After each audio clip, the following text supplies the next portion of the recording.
Walter White. He told you he was doing it for his family. He was lying to you and to himself. Here's how Walter White became the monster he always was. 2008, Vince Gilligan pitches a show with one rule. The hero starts good. The hero ends as the villain. Mr. Chips to Scarface. Walter White is dying. Stage 3 lung cancer. 50 grand in savings. A baby on the way. He starts cooking meth with a former student named Jesse Pinkman. He calls it providing for his family. You believed him. Skyler believed him. He believed himself. Then Jesse's girlfriend Jane overdoses on heroin. She starts choking on her vomit. Walter stands at the foot of the bed. He watches her die. He could have rolled her over. He doesn't. You watch him decide. Jane's father is an air traffic controller. Grief breaks his focus.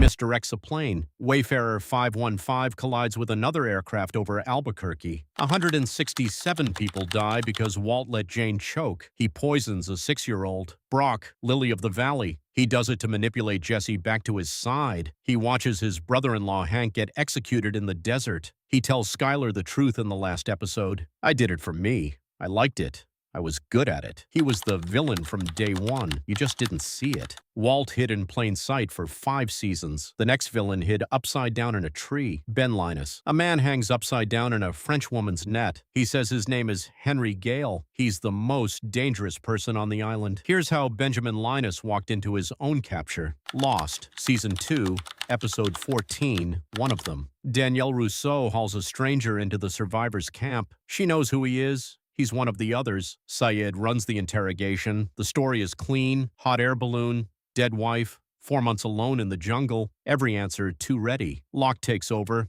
Locke believes him. Brings him food. The prisoner repays the kindness with quiet, perfect manipulation.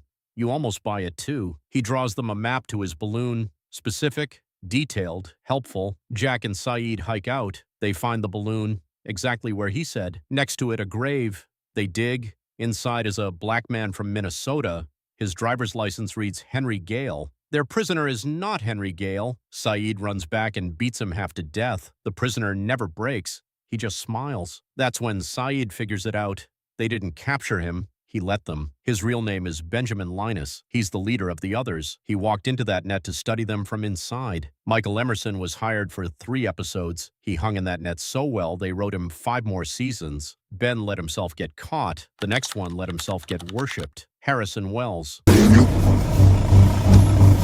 Dr. Wells. The man teaching the Flash to run faster is the man who killed his mother. He's been wearing a stolen face for 15 years. Here's how Eobard Thawne pulled off the longest con in superhero television, the 25th century. A man named Eobard Thawne becomes obsessed with the Flash. He decides he wants to destroy him. He travels back to March 18th, 2000. The plan is simple. Kill 11-year-old Barry Allen in his pajamas. No Barry, no Flash, no rival. Future Barry shows up to protect his younger self. The fight ends with Thawne losing. He stabs Barry's mother, Nora, instead. Then he tries to run home. He can't. His connection to the Speed Force snaps. He's stranded 14 years in the past. So he reverses the plan. To get home, he needs the Flash. To create the Flash, he needs a particle accelerator. To build the accelerator, he needs Dr. Harrison Wells. April 16th, 2000. He runs Wells and his wife off a country road. He kills Wells. He kills Tess. He uses 25th century tech to steal Wells's face. For 14 years, Thawne lives as Wells. He builds the accelerator early. He triggers the lightning bolt that creates the Flash. Then he spends a full season teaching Barry to run. Cares for him. Mentors him, calls him son. Every step of training was paving Thawne's road home. Thawne stole one man's face. The next villain stole a whole continent's love. Then she burned half of it. Daenerys Targaryen. In 2017, she was your favorite character on television. By 2019, she was a war criminal who burned children alive. Here's how the Mother of Dragons became the worst monster in fiction. Game of Thrones, Season 1, 2011. Daenerys Targaryen gets sold to a Dothraki horse lord. Season finale, she walks out of his funeral pyre holding 3 living dragons. She becomes the underdog you root for. She frees slaves. She executes tyrants. Every city she lands in calls her Misa, Mother, Liberator. In Meereen, she crucifies 163 slave masters, no trial. In The Reach, she burns the Tarly father and son alive when they refuse to bend the knee. Tyrion gets nervous. Season 8, 2019. Cersei beheads Missandei, her closest friend, in front of her. A scorpion bolt drops her dragon Rhaegal out of the sky. She marches on King's Landing. Cersei's forces surrender. The city rings the bells. Daenerys hears them. She looks down at the surrendered city from the back of her last dragon. She decides the bells aren't enough. Episode 5. The Bells. She flies Drogon over King's Landing. Street by street, hundreds of thousands of civilians burn alive, children included, babies in their mother's arms. One episode later, Jon Snow holds her in the throne room. He stabs her through the heart. She wanted to break the wheel. She became it. Daenerys, killed for power. The next one killed for the taste. Hannibal Lecter. What if the FBI hired the killer to help them catch himself? That's what they did. They just didn't know it for 3 seasons. Here's how Hannibal Lecter hid in plain sight. NBC, 2013. Brian Fuller adapts Thomas Harris into one of TV's most disturbing shows. Hugh Dancy plays Will Graham, the FBI's best profiler. Will can crawl inside the mind of any killer. The gift is destroying him. Lawrence Fishburne plays his boss, Jack Crawford. Crawford needs Will functional, so he hires a famous Baltimore psychiatrist to monitor Will's mental state. Enter Dr. Hannibal Lecter, played by Mads Mikkelsen. Lecter has been the Chesapeake Ripper for years. The FBI has been hunting him the entire time. He hosts dinner parties, senators, opera patrons, FBI agents. He serves them gourmet meals. The meat on every plate is human. You watch him feed his enemies for half a season before you understand. Then he turns on Will. Will starts losing time. He hallucinates. He coughs up a human ear. Pieces of victims appear in his house. Lecter has been feeding him encephalitis, a brain disease, untreated. The therapy sessions are widening the cracks. Forensic agent Beverly Katz figures out the truth. Lecter kills her. He cuts her body into vertical slices. He displays them in a forensic museum. Will gets arrested for the Ripper killings. Hannibal walks free, smiling, always smiling. Hannibal served his victims at dinner. The next villain shot his teammates at breakfast. Grant Ward. It's been 10 minutes. He's already shot 3 of his own teammates point blank. Here's how Grant Ward burned the team that trusted him for 1 full season. Marvel's Agents of S.H.I.E.L.D. April 8, 2014. Season 1, Episode 17. The episode airs 4 days after Captain America. The Winter Soldier hits theaters. The movie reveals S.H.I.E.L.D. has been infiltrated by the Nazi science cult Hydra for 70 years. The show absorbs that reveal in real time. Same fictional week. Up to this point, Grant Ward, played by Brett Dalton, is Coulson's right hand. Specialist, sharpshooter, the straight arrow on a team of weirdos. Then John Garrett, Ward's training officer, played by Bill Paxton, gets exposed as a Hydra commander. Senior Agent Victoria Hand has Garrett restrained on a plane. She turns to Ward, hands him a pistol, tells him to execute the traitor. It's a loyalty test. Ward picks up the gun. He turns the wrong way. He shoots Hand. He shoots the 2 agents next to her, point blank, no hesitation. He frees Garrett with one word: compliance. That's when you understand what you've been watching. Ward isn't a hero who fell to corruption. He was Hydra before he ever met the team.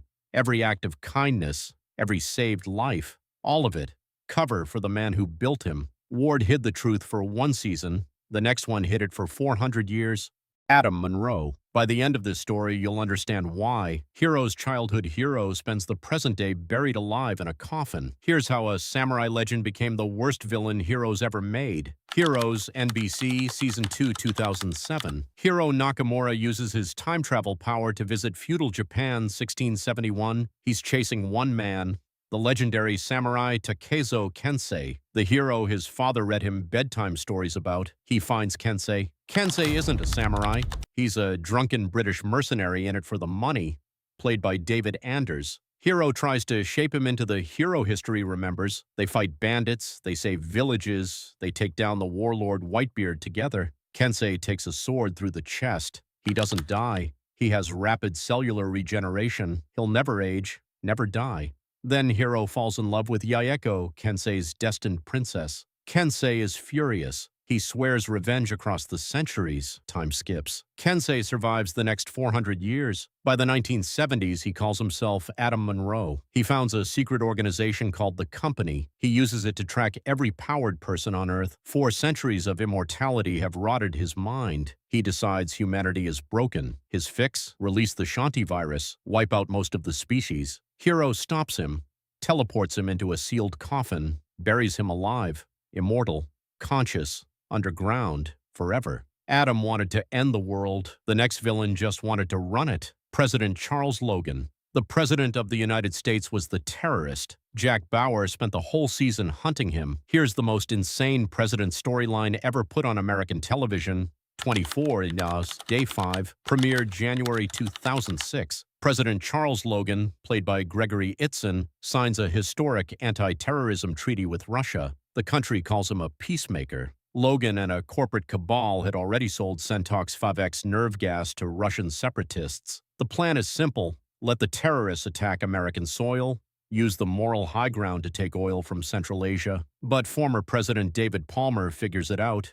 Palmer is Logan's friend. He's also a problem. Hour 1 of Day 5, a sniper shoots Palmer through his window. Logan's people frame Jack Bauer for the murder. Jack goes from grieving him to running from murder charges. Jack pulls one thread. The thread leads to the agency. The agency leads to the cabinet leads to the Oval Office. Logan orders Jack's arrest. Logan orders Jack's death. Logan orders a passenger plane shot down to silence a witness. Then First Lady Martha Logan, played by Jean Smart, plants a microphone on her husband. Charles Logan confesses to her face. The recording goes to the Attorney General. You watch a sitting U.S. president walked out of office in cuffs. The American public is never told the full truth. Logan ran a country. The next villain stole one from a different planet. Harold Saxon / the Master. The new British Prime Minister killed 600 million people in his first hour on the job. You voted for him. Here's how a Time Lord stole an election and ended the world. Doctor Who Series 3, 2007. The villain known as the Master regenerates into John Sim. He gets stranded in 21st century Britain. Without a TARDIS, he picks the next best thing.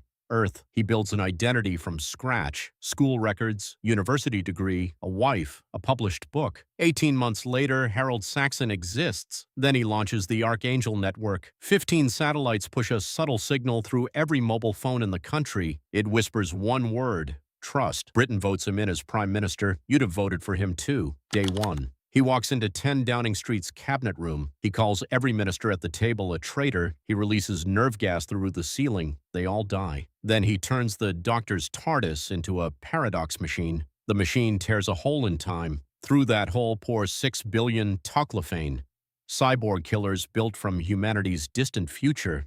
The Master orders them to decimate the Earth, kill 1 in every 10, while he plays Voodoo Child on the speakers. For a full year, he rules a slave planet from a flying carrier. Then, the Doctor reverses the paradox. The world resets. Only those on the carrier remember. Saxon killed 600 million people he never met. The last villain killed only 1. The person he loved most. Leland Palmer. A father weeps at his daughter's funeral on national television. He's the man who killed her. The town just doesn't know yet. Here's the most disturbing reveal in network TV history. Twin Peaks, a BC, April 1990, created by David Lynch and Mark Frost. Laura Palmer, 17, found dead by a river wrapped in plastic. The town shatters. Her father, Leland Palmer, played by Ray Wise, falls apart on camera. He dances with strangers in restaurants. His hair turns white overnight. FBI agent Dale Cooper investigates. He starts having visions. A man with long gray hair. A name, Bob. Bob keeps appearing in mirrors and dreams. He's an entity from the Black Lodge. He feeds on pain. He possesses people without their knowledge. The actor playing Bob, Frank Silva, was the show's set dresser. Lonely Souls, November 10th, 1990. Maddie Ferguson, Laura's cousin, is alone in the Palmer house. Leland walks in. The camera cuts to Bob. What follows is one of TV's most disturbing scenes. Leland, Bob, beats Maddie to death. Cooper traps Leland. As he dies, Bob leaves his body. Leland's last words apologize for what Bob made him do, including abusing and killing his own daughter. David Lynch never wanted that mystery solved. A BC forced him. 10 characters, 10 lies. You believed every one of them.